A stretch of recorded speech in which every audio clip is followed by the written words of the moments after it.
प्रज्ञास multi क्रिएशनमध्ये तुमचं मनापासून स्वागत। आज आपण पाहणार आहोत छोट्या बाळासाठीची ससा टोपी। ससा टोपी तर पाहूच आहेत, तोपर्यंत चॅनलला सबस्क्राईब करा, व्हिडिओला लाईक करा, शेअर करा, कमेंट करा। आणि आता पाहूयात आपण ससा टोपी। साधारण 6 महिन्याच्या बाळासाठी किंवा न्यूबॉर्न बेबीसाठी सुद्धा आपण ही बनवू शकतो। इथे छानसा असा पांढरा कापड घेतलेला आहे, जे साधारण 15 इंच लांब आणि रुंदीला 7 इंच आहे।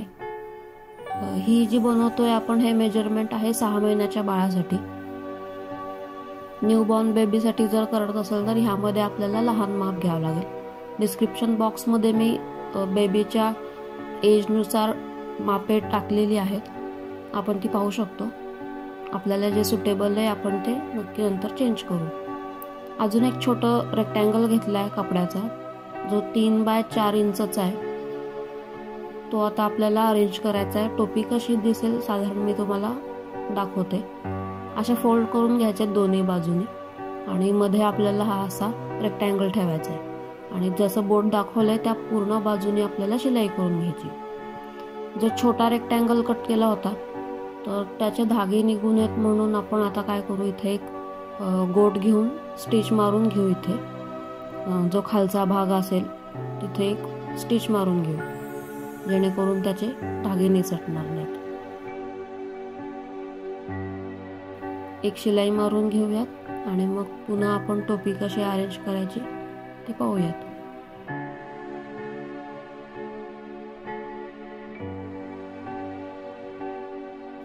इथे शिलाई मारून घेतली, जेणेकरून ते आपले धागे निसटणार नाहीत।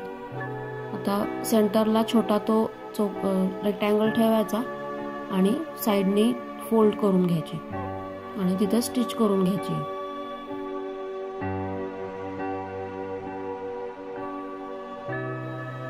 इथे थोडंसं गोट घेऊन आपल्याला स्टिच करायचंय, जेणेकरून धागे निसटणार नाहीत। जे सेंटरला आपण स्टिचेस घेणार आहेत व्हिडिओत पाहू शकतो की कशी बारीक गोट घेतलेली आहे। डबल फोल्ड करून शिलाई मारायची। बनवायला खूप सोपी अशी ही टोपी आहे, खूप जास्त वेळ लागत नाही, हार्डली 10 मिनिटांमध्ये बनवून जाते। बाळाला खूप छान दिसते। एक्स्ट्रा धागे आपण कट करून घेऊ आणि आपण पाहू शकतो की आता कसं शिवलेलं आहे। असा टोपीचा आकार दिसतोय आपल्याला, असा गोल साधारण झालाय तो। आता वरच्या बाजूला पुन्हा आपल्याला एक स्टिच मारून घ्यायची। आता आपल्याला ती उलटी करून घेऊयात। पूर्ण स्टिचिंग झाल्यानंतर आपण तिला उलटी करून सरळ करून घेऊयात।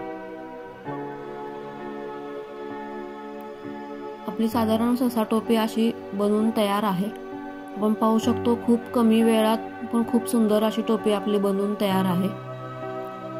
आता आपलं बेबीचं माप डोक्याचं जेवढं आहे साधारण त्या हिशोबाने इथे असे प्लेट्स घ्यायचेत आपल्याला।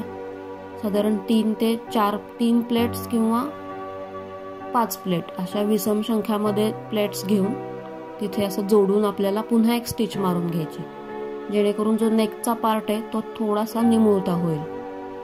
असं आपण पाहू शकतो मी 5 वेळा प्लेट घेऊन स्टिच केली। टोपी तयार आहे। आता आपल्याला फक्त इथं आता बंद लावून घ्यायचे। बंद ऑलरेडी मी तयार करून घेतले होते, हातावरच शिवून घेतेय बंद।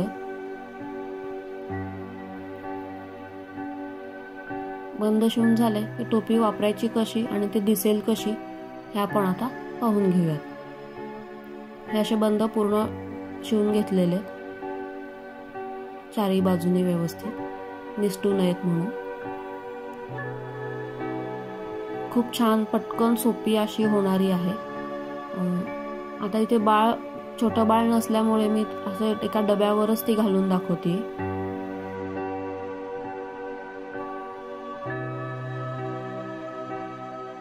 असं साधारण आपल्याला ती लावून घ्यायची। बाळाला आपण अशी ती घालू शकतो। पण पाहू शकतो की त्या सशाचे कान जसे उभे राहतात तसे या टोपीचे छान कान उभे राहिलेत। बाळाला खूप सुंदर दिसते ही टोपी। व्हाईट कलरमध्ये घेतल्यामुळे आणखीनच उठून दिसते। आपण व्हिडिओत पाहू शकतो की ती दिसायला किती सुंदर दिसते। तुम्हाला टोपी आवडली तर नक्की शेअर करा, चॅनलला सबस्क्राईब करा, लाईक करा आणि टोपी नक्की करून बघा। कमेंटमध्ये मला नक्की सांगा। धन्यवाद।